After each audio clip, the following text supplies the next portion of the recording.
بسم اللہ الرحمن الرحیم۔ السلام علیکم ناظرین، آپ سن رہے ہیں اپنا پسندیدہ یوٹیوب چینل شام کی چائے۔ ناظرین، شام کی چائے کی آج کی نشست میں ہم آپ کے لیے جناب اسلم راہی ایم اے صاحب کی لکھی ہوئی کتاب سلطان عماد الدین زنگی کی اگلی قسط لے کے حاضر ہوئے ہیں، تو آئیے شروع کرتے ہیں۔ اس کے بعد خلیفہ بغداد نے اپنا ارادہ تبدیل کر دیا۔ اس نے خود بھی جنگ میں حصہ لینے کا ارادہ کر لیا۔ ایک اور لشکر اس نے تیار کیا اور اس لشکر کے ساتھ وہ خود بغداد سے نکلا۔ کہتے ہیں اس وقت خلیفہ بغداد کے سر پر سیاہ امامہ، بدن پر سیاہ قبا، دوش پر چادر اور ہاتھ میں چھڑی، کمر پر پٹکا بندھا ہوا تھا۔ اس حالت میں وہ بغداد سے نکلا۔ بڑے بڑے شیوخ، بڑے بڑے سالار اس کے ساتھ تھے۔ بغداد سے نکل کر خلیفہ بغداد نے ادیسہ کے مقام پر قیام کیا۔ یہاں کچھ لوگ اس کی خدمت میں حاضر ہوئے، جن سے خلیفہ نے دبیس کے خلاف بیعت لی۔ ادھر دبیس بھی جنگ کے لیے تیار تھا۔ برسکی خلیفہ بغداد سے آن ملا تھا۔ اس طرح دونوں لشکر متحد ہو گئے تھے اور آگے بڑھتے ہوئے دبیس کے لشکر کے سامنے گئے۔ اس وقت دبیس کے لشکر کے آگے عورتیں اور ہجڑے گا بجا رہے تھے، اور خلیفہ بغداد عماد الدین اور برسکی کے لشکر میں حفاظ اور قاری قرآن مجید کی تلاوت کر رہے تھے۔ آخر دونوں لشکروں کے درمیان جنگ کی ابتدا ہوئی۔ خلیفہ بغداد نے پہلے ہی ایک لشکر گھات میں بٹھا دیا تھا۔ جب دونوں لشکروں کے درمیان جنگ اپنے عروج پر پہنچی، تب خلیفہ بغداد کے حکم سے لشکر کا وہ حصہ جو گھات میں بیٹھا ہوا تھا تکبیریں بلند کرتا ہوا نکلا اور دبیس کے لشکر کے ایک پہلو پر حملہ کر دیا۔ دبیس کا لشکر اس نئے حملے کی تاب نہ لا سکا، نتیجتاً شکست ہوئی اور دبیسی لشکر بھاگ کھڑا ہوا۔ عماد الدین برسکی اور خلیفہ بغداد کے لشکریوں نے دبیس کے لشکر کا تعاقب کیا۔ دبیس کا شکست کھانے کے بعد ارادہ تھا کہ وہ واسط کی طرف بھاگے گا، اس لیے کہ واسط شہر اور اس کے گرد و نواح کا علاقہ اس کی جاگیر تھی۔ لیکن جب اسے خبر ہوئی کہ وہاں پہلے ہی سے اس کا مقابلہ کرنے کے لیے عماد الدین زنگی کو بھیج دیا گیا ہے اور عماد الدین زنگی وہاں ایک لشکر کے ساتھ اس کا مقابلہ کرنے کے لیے بالکل مستعد اور تیار ہے، تب دبیس نے واسط کی طرف جانے کا ارادہ ترک کر دیا، اس لیے کہ وہ عماد الدین زنگی کی دلیری اور شجاعت جانتا تھا اور اسے خبر تھی کہ اگر وہ عماد الدین زنگی سے ٹکرایا تو اسے شکست اٹھانا پڑے گی۔ لہٰذا واسط کا رخ کرنے کی بجائے دبیس نے عربوں کے ایک گروہ کے پاس جا کر دم لیا اور ان لوگوں سے امداد کا خواستگار ہوا۔ عربوں کے ان قبائل نے خلیفہ بغداد کی ناراضگی اور سلطان محمود کی برہمی کو پیش نظر رکھتے ہوئے دبیس کی مدد کرنے سے انکار کر دیا۔ وہاں سے جواب ملنے کے بعد دبیس نے بحرین کا رخ کیا اور وہاں جا کر اس نے قیام کر لیا۔ دبیس بڑا چرب زبان، بڑا شیطان صفت آدمی تھا۔ بحرین میں قیام کے دوران اس نے کچھ عرب قبائل کو اپنے ساتھ ملا لیا۔ اس طرح ایک بار پھر اس نے اپنے گرد ایک بہت بڑا لشکر جمع کر لیا اور اس لشکر کو لے کر وہ بصرہ کی طرف بڑھا۔ بصرہ کا والی دبیس کی اس نقل و حرکت سے بالکل غافل تھا، لہٰذا دبیس نے اپنے لشکر کے ساتھ اچانک بصرہ پر دھاوا بول دیا۔ ایسا خون ریز مارکا مارا کہ اس جنگ میں بصرہ کا والی مارا گیا۔ چنانچہ بصرہ پر دبیس نے قبضہ کر لیا اور اس شہر کو اس نے جی بھر کر لوٹا اور خوب تخت و تاراج کی۔ ادھر خلیفہ بغداد مسترشد کو جب یہ خبر لگی کہ دبیس نے بصرہ پر قبضہ کر لیا ہے اور وہاں کی آبادی کو بڑا نقصان پہنچایا ہے، تب اس نے تیز رفتار قاصد عماد الدین زنگی کی طرف روانہ کیے اور اس کے لیے حکم جاری کیا گیا کہ وہ نہ صرف بصرہ کو دبیس سے خالی کرائے بلکہ شہر کی حفاظت کا بھی سامان کرے۔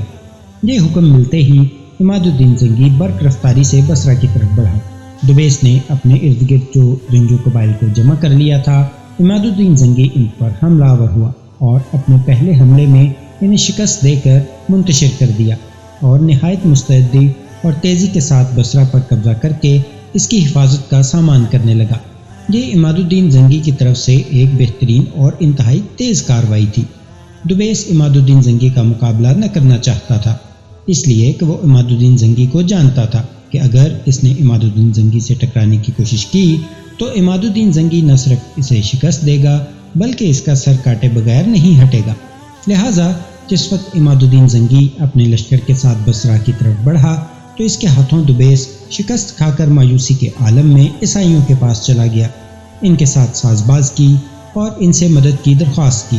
انہیں ساتھ ملا کر ایک بار پھر اس نے کافی بڑا لشکر تیار کر لیا۔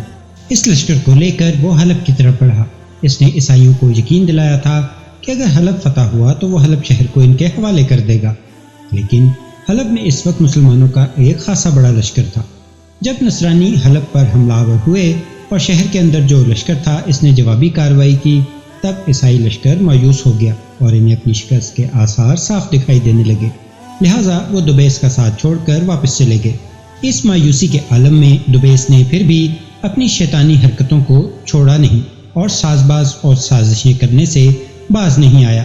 اس نے جب دیکھا کہ کہیں بھی کامیابی کی امید دکھائی نہیں دیتی، تب اس نے سلطان سنجر کے بھتیجے اور سلطان محمود کے بھائی ملک تغرل کا رخ کیا۔ ملک تغرل اس وقت سامرا میں مقیم تھا، اس لیے کہ وہ سامرا اور زنجان کا والی تھا۔ دبیس نے بڑی تیز ترار طبیعت پائی تھی، بڑا باتونی اور چرب زبان تھا۔ اپنے انہی اوصاف سے کام لیتے ہوئے اس نے تغرل کو اپنے سانچے میں ڈھال لیا اور اسے یہ لالچ دیا کہ اگر تغرل دبیس کا ساتھ دے تو وہ عراق پر اس کا قبضہ کرا دے گا۔ ملک تغرل نے پہلے تو دبیس کی عزت افزائی کی اور اسے اپنے خاص مصاحبوں میں شامل کر لیا۔ جب ملک تغرل کو دبیس نے بغاوت پر ابھارنا چاہا، تب ملک تغرل نے اس سلسلے میں پس و پیش سے کام لیا۔ دبیس نے اسے یقین دلایا کہ وہ ہر صورت میں عراق پر اس کا قبضہ کرا دے گا، اس طرح وہ سلطان بن جائے گا اور اس کے نام کا خطبہ بغداد میں پڑھا جانے لگے گا۔ تغرل اس کی باتوں میں آ گیا۔ اپنے لشکر کے ساتھ وہ حرکت میں آیا اور عراق کا رخ کیا۔ عراق کے شہر تکریت پر اس وقت ایک ایرانی بہروز والی تھا۔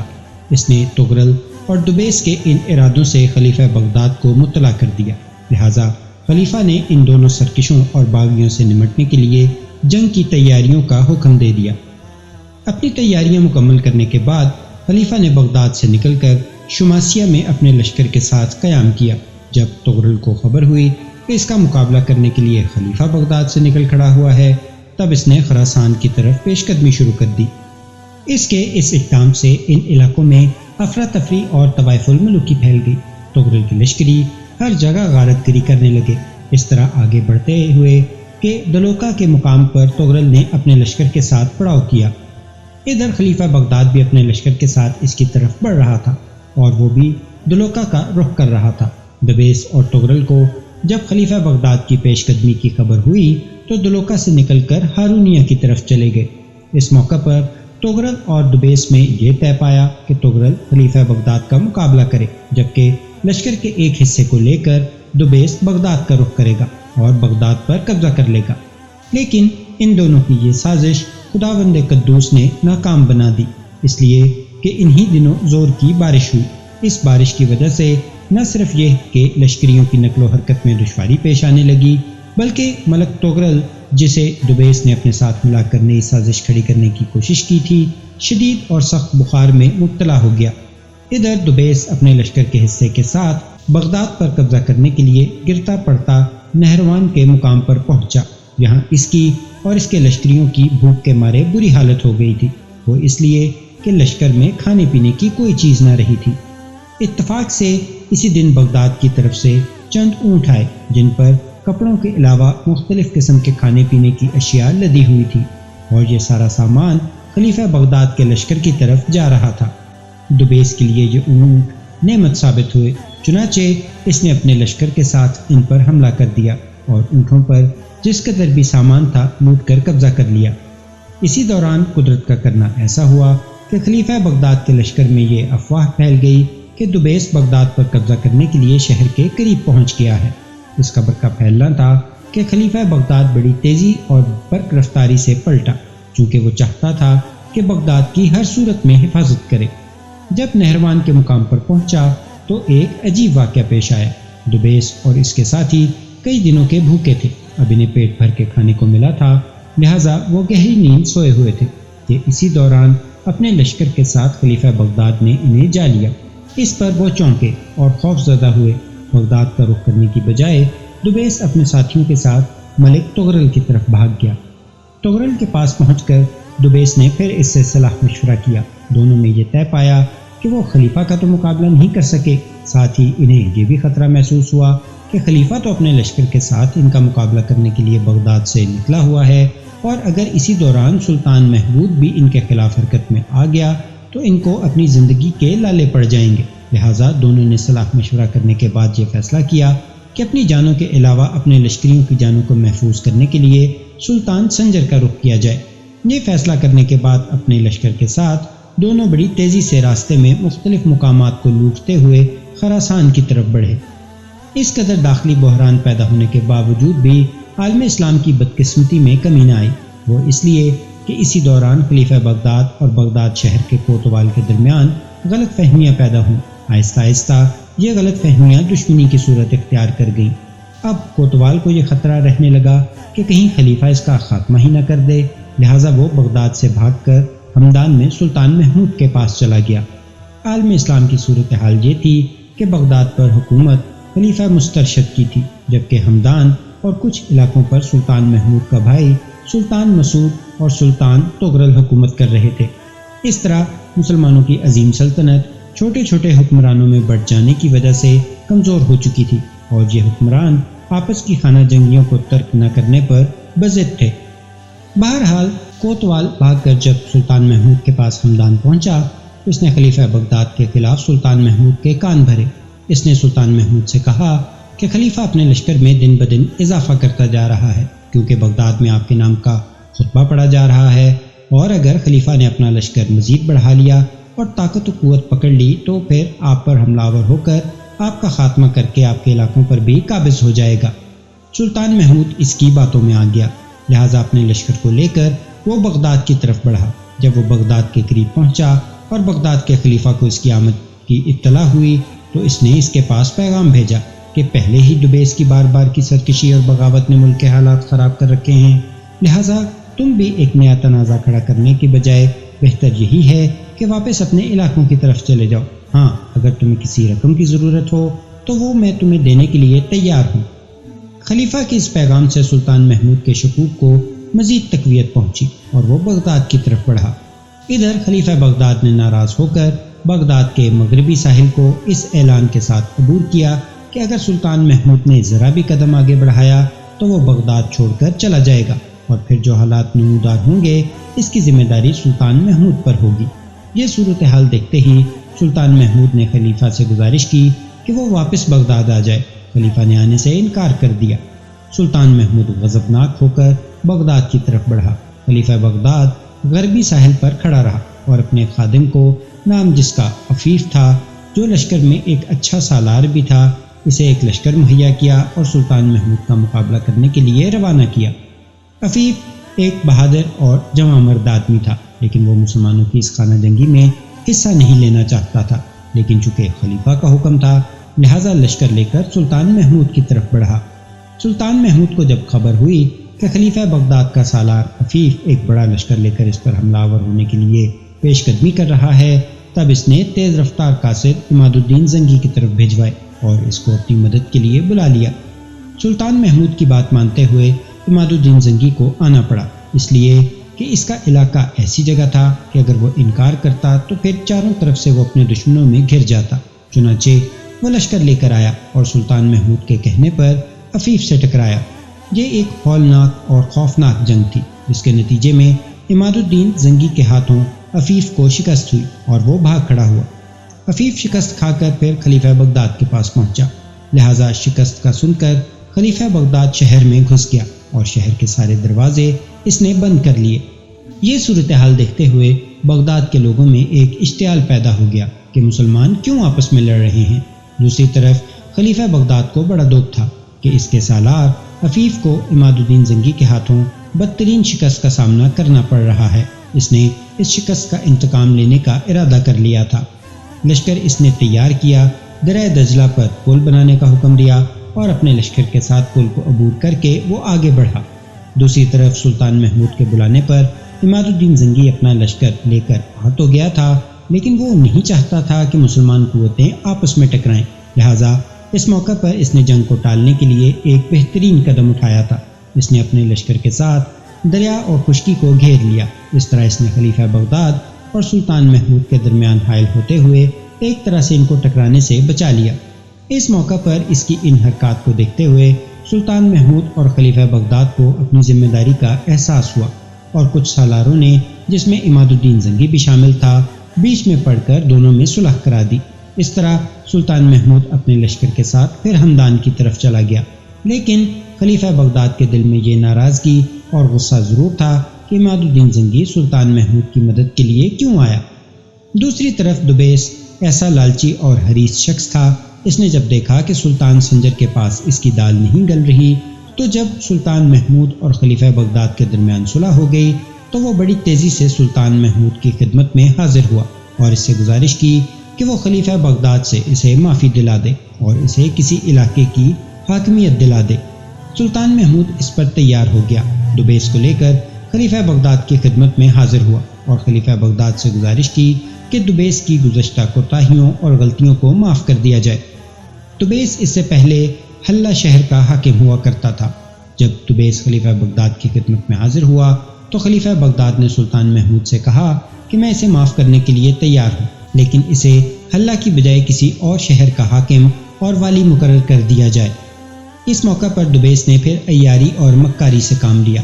اس نے سلطان محمود کو 1,00,000 دینار کی کثیر رقم پیش کی اور سلطان محمود سے کہا کہ آپ کی خدمت میں میری طرف سے تحفہ اور نذرانہ ہے، اس کے بدلے آپ مجھے موصل کی حکمرانی لے دیں۔ موصل پر اس وقت عماد الدین زنگی حکمران تھا، اس وقت وہ بھی اسی علاقے میں موجود تھا۔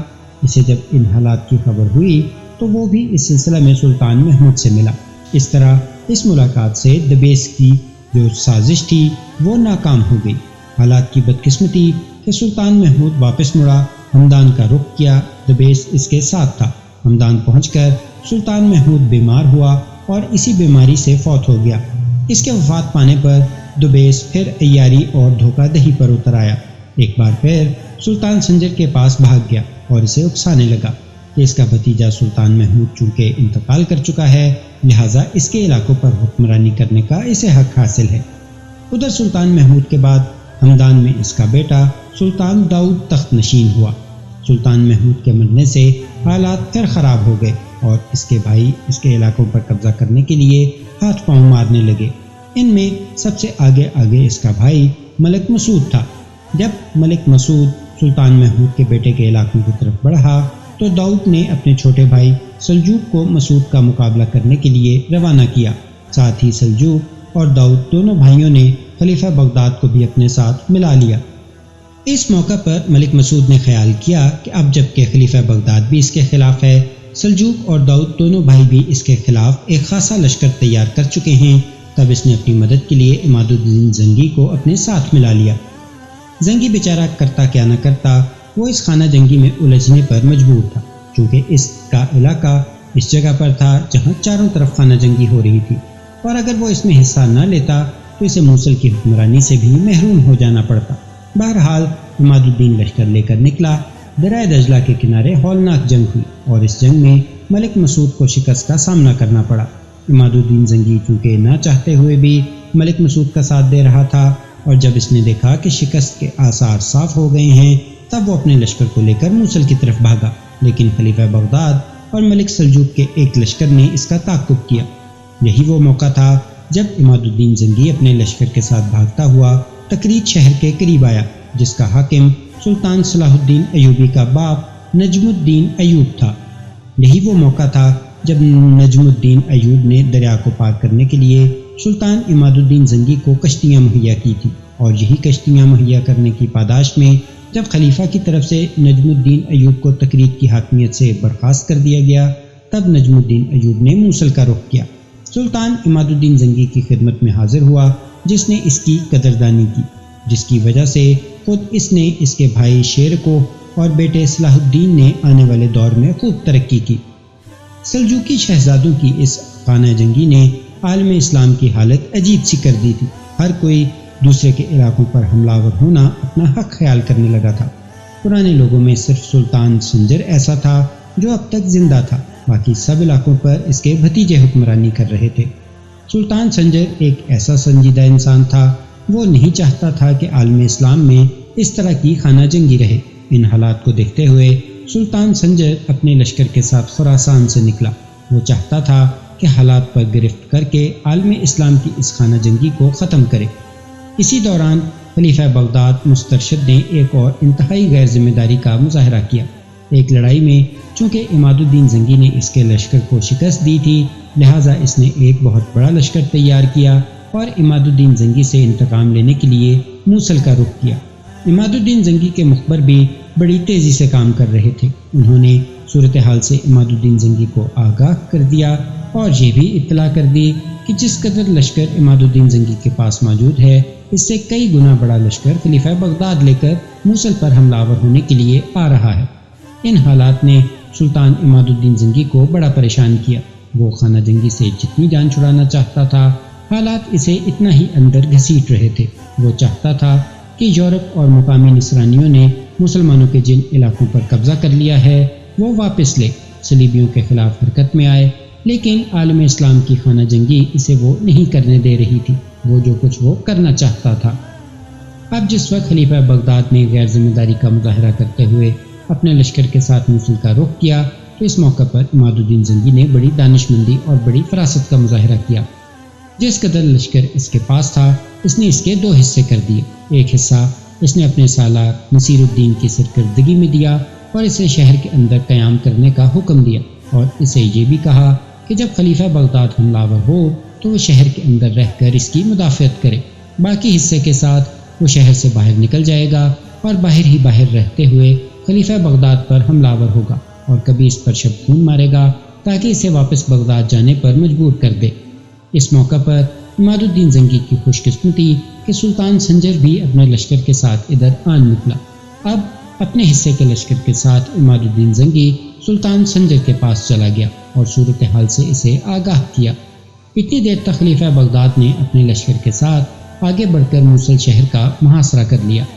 سلطان سنجر کو خلیفہ بغداد کی یہ حرکت بالکل پسند نہ آئی اور وہ بذات خود تو خلیفہ کے خلاف حرکت میں نہ آیا، لیکن عماد الدین کو اپنے پاس رکھا اور اس کی مدد بھی کی، جس کی وجہ سے عماد الدین زنگی نے باہر سے حملہ آور ہوتے ہوئے خلیفہ بغداد کے لشکر کی مکمل طور پر ناکہ بندی کر دی۔ سلطان سنجر کے کہنے پر عماد الدین زنگی نے یہ ناکہ بندی ایسی ہوشیاری، ایسی سختی سے کی کہ خلیفہ بغداد کے پاس رسد اور دوسرا ضروریات کا سامان پہنچنا ختم ہو گیا۔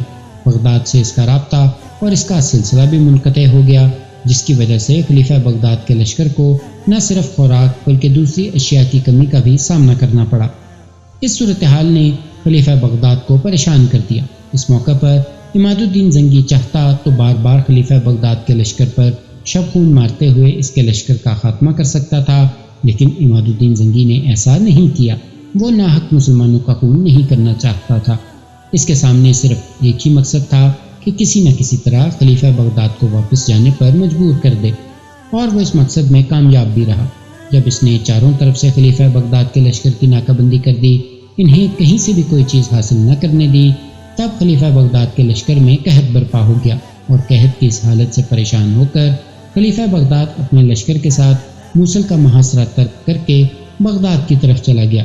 عالم اسلام کے یہی حالات تھے، یہی وہ خانہ جنگیاں تھیں جس کی وجہ سے 10 سال تک یعنی اثارب اور حارم کو فتح کرنے کے بعد عماد الدین زنگی کو عالم اسلام کی اندرونی لڑائیوں اور خانہ جنگیوں میں حصہ لینا پڑا اور وہ صلیبیوں پر حملہ آور نہ ہو سکا۔